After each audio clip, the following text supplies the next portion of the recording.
kali ini kita akan belajar tentang PyTouch Editor menggunakan SQL Server. Jadi kalau biasanya teman-teman sudah terbiasa PyTouch Editor dengan Microsoft Excel ya database-nya, sekarang kita tentang SQL Server. Nah, SQL Server yang akan saya gunakan ini dia menggunakan Linux. Oke, nah ini dia adalah panduannya ya, cara installnya. Nah, ini adalah tutorial cara instalasinya, tapi saya tidak akan mengajari atau kita mulai dari cara instalasinya, enggak, karena saya berasumsi bahwa SQL Server ini sudah digunakan oleh teman-teman yang sudah expert ya. Jadi kalau yang belum, silakan dibaca. Ini adalah resmi dari Microsoft. Ini dia baru banget dimodifikasi per tanggal 22 Oktober kemarin ya. Sekarang apa? Oktober ya. Berarti sebelum Oktober, Oktober ya. Di September kemarin 2021 ya. Jadi ini baru aja direvisi panduannya. Nah, saya menggunakan Ubuntu. Nah, di sini. Jadi saya menggunakan Ubuntu panduannya. Jadi teman-teman bisa pakai, pilihannya ada banyak, ada Red Hat, ada UC, ya, ada banyak, bisa tinggal dipilih. Oke, jadi ini adalah panduan resminya. Kemudian di sini ada perintahnya untuk di konsol. Kita mau ngetik, jadi biar cepat kita nggak perlu buka UI-nya. Jadi kalau di Linux ini dia jauh lebih efisien, lebih hemat daripada menggunakan Windows yang rakus akan memori. Jadi Windows-nya sendiri sudah pakai memori cukup besar. Nah, ditambah dengan SQL Server-nya yang makan memori juga cukup besar juga. Jadi kita akan pakai Linux. Oke. Ini akan saya panggil dulu, dia sudah ada nih, saya akan panggil SQL Server-nya. Ini saya menggunakan Ubuntu Server nih, ada keterangan di sini. Ubuntu Server 18.04 bit ya. Menggunakan ini jadi biar lebih gampang, lebih cepat.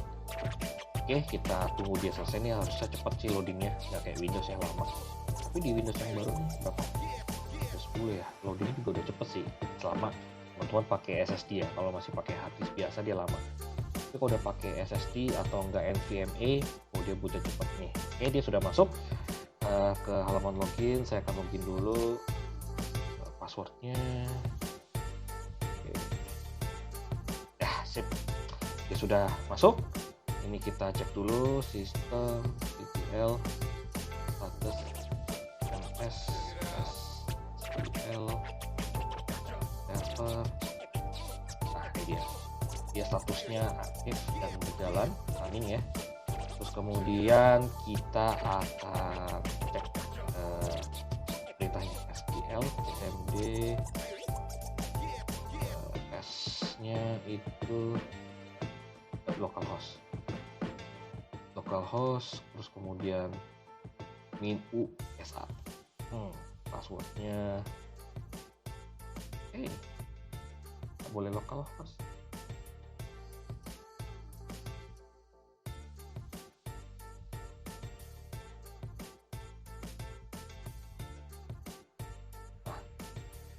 Bisa nggak ya?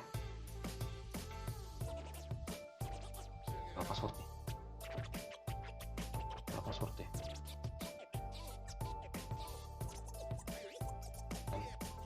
kalau password bukan ya, pakai IP localhost ini. Nah, masuk juga. Oke, sekarang saya udah bikin database-nya. Sekarang kita akan cek ada database apa aja sih di dalam situ. Oke, select name from this databases. Nah, ada master, temporary DB, model, MSDB, sama aset. Sekarang kalau saya pilih use aset tuh Oke, database sudah berubah ke aset. Nah, jadi kalau buat teman-teman yang belum familiar dengan command prompt di SQL, saya juga sudah siapkan UI-nya yang biasa pakai Windows.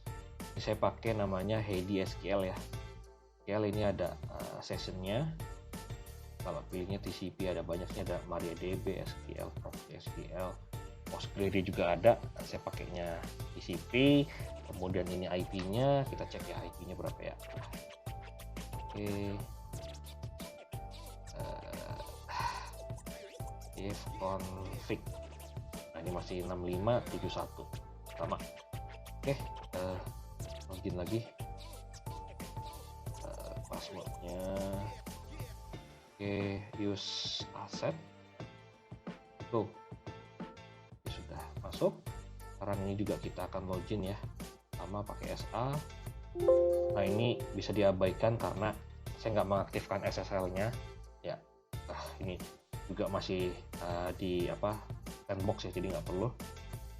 Oke, dia udah login ya. Di aset ada table namanya barang nih, table barang.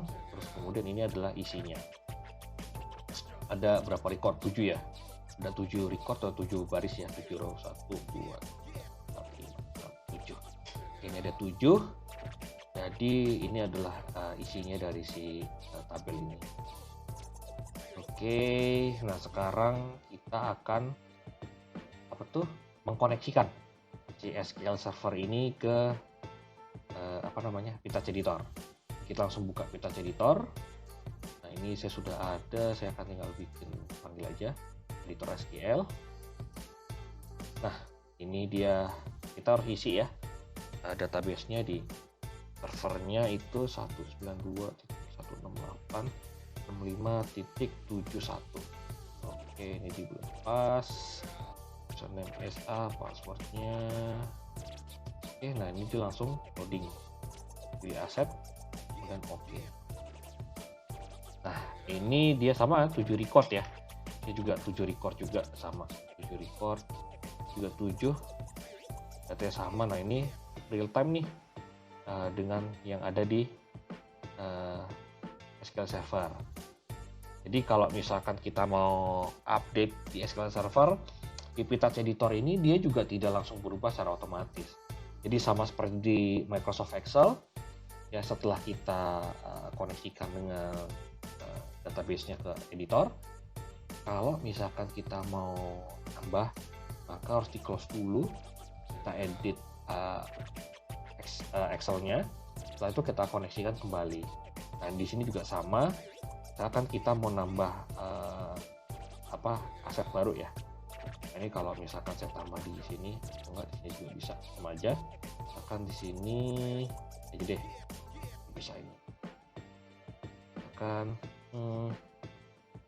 insert into kode barang, nama barang, lokasi, values kayak 6675432. Oke, apa ya, printer laser, kemudian lokasinya di ruang sales kali ya, apa sih namanya,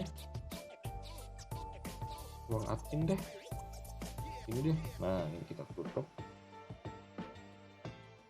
Go incorrect syntax. Nah, udah bener sih nih. Values 66 titik. Nah, ini dibuka sih. Nah, taruh gak sih ini? Geser. Ya. Oh, masih salah. Harus udah benar sih. Ini. Very. Apa nih? Kalau di sini itu ada di incorrect syntax near open. Ini di depan sini. Iya, lupa kabelnya. Astaga, pintunya barang. Nah, oke. Kelupaan. Enter, go. Nah, satu row affected. Jadi dia nggak langsung berubah, kita harus refresh dulu. Apa? Printer laser.